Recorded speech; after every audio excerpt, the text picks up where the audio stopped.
Another theory that is out there basically says that population might be even good for growth, because basically a higher population has a scale effect on the amount of ideas that people have, on the way productivity increases, and that leads to more growth. So these theories are based on the idea that ideas and technology are non-rival, so once they're invented, they can be used by as many people as we want at the same time. So there's no rivalry in the use of ideas.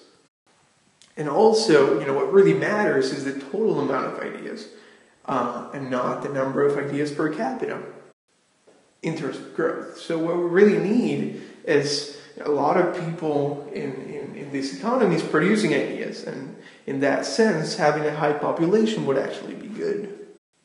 So we think of the total number of ideas and the way they grow, and the more population you have, the more ideas you can have in these economies. But also it matters the probability of these people having ideas. So the better educated these people are, the better, the easier it is to communicate ideas and share and collaborate. The more ideas would grow, the more aggregate number of ideas we will have, and the higher growth we will experience.